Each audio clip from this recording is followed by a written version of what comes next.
Hello guys, এই মহিলাটি দেখুন কত সুন্দরভাবে সে কাজ করছে। সে কার উপর নির্ভরশীল নয়, নিজের কাজ নিজেই সে করছে এবং নিজের প্রয়োজনীয় জিনিস সে করে নিচ্ছে। পাহাড়ের জীবন এরকম, কার উপর নির্ভর করলে চলবে না। নিজের কাজ নিজে করতে শিখতে হবে এবং নিজেকে সেভাবে জীবনযাপন করা শিখতে হবে। নিজের উপর নিজের নির্ভর করতে না পারলে নিজেকে আগিয়ে নেওয়া সম্ভব না। তো দেখতে পাচ্ছেন কাঠগুলি দিয়ে সুন্দরভাবে সে কাটছে। তার সমস্ত ইঞ্জিনিয়ারিং, সমস্ত মাপ সব কিছু এক করেই সে সুন্দরভাবে কাজ করছে। তো বন্ধুরা কি বানাচ্ছে সেই লক্ষ্য করুন, হয়তো আপনারা বুঝতে পারছেন।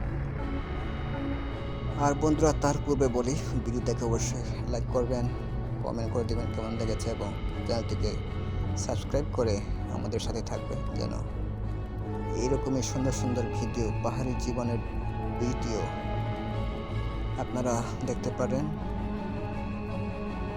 কাঠগুলোকে সে আগুনের দিয়ে মজবুত করে নিচ্ছে এবং সেগুলো বেঁকে নিচ্ছে, যেন তার যে উদ্দেশ্য সেটা সম্পন্ন করতে পারে। আসলে আপনারা বুঝতে পারছেন সে কী কাজ করছে। সে একটি নৌকা বানাচ্ছে,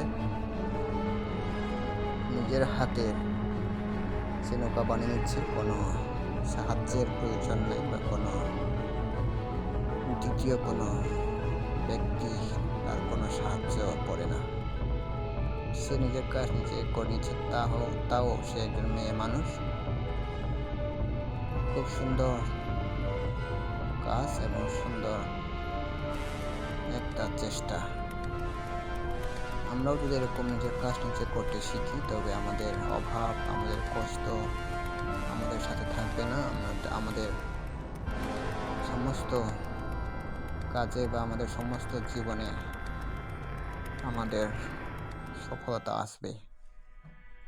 কোনো কাজকে অবহেলা করতে নেই, চেষ্টা করে যেতে হয়। যদি আমরা চেষ্টা করি, আসলে যেহেতু আমরা মানুষ, সৃষ্টিকর্তা আমাদের প্রত্যেককে একই সমানে বুদ্ধি দিয়েছেন, যেটা আমরা বিভিন্নভাবে আমরা ব্যবহার করছি। কেউ কম ব্যবহার করছে এবং কেউ বেশি ব্যবহার করছে। নিজের জ্ঞানকে কেউ বিকশিত করতে পারছে এবং নিজের জ্ঞানকে কেউ প্র্যাকটিসের বা অনুশীলনের অভাবে নিজেকে পিছিয়ে রেখেছে। সে কত সুন্দরভাবে আলকাতরার কাজ এখানে করছে দেখুন। আসলে সেটা একটা ধানের বসি মতো একটা কি একটু মেডিসিন তেল দিয়ে কি এটা সম্ভবত কাঠের গুঁড়ির মনে হচ্ছে।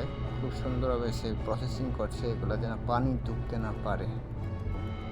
তো দেখতে পাচ্ছেন বন্ধুরা, সে রঙও নিয়ে এসেছে, রং নিজে করবে। কোনো রং মিস্ত্রি তার প্রয়োজন নেই। নিজের রং মিস্ত্রি, নিজের কাঠ মিস্ত্রি, নিজের সমস্ত কিছু নিজেই ইঞ্জিনিয়ার। তো বন্ধুরা, দেখতে পাচ্ছেন পরিচয়ে সে কী করে এই নৌকা দিয়ে। আর হ্যাঁ বন্ধুরা, ভিডিও থেকে অবশ্যই লাইক করবেন, চ্যানেল থেকে অবশ্যই সাবস্ক্রাইব করবেন। কত সুন্দর হয়ে গেছে একটা নৌকা এবং বৈঠাও সে বানিয়ে নিয়েছে। তো এগুলো নিয়ে সে কী করবে দেখতে পাচ্ছেন বন্ধুরা, দেখতে থাকুন শেষ পর্যন্ত। তো নৌকা সে ঠেলে ঠেলে নদীর মধ্যে নিয়ে গেছে এবং সেই নদীতে নিয়ে গেছে পরিশেষে, এবং সেটা দিয়ে সে চলাফেরা করছে। তো বন্ধুরা, সকলে ভালো থাকবেন।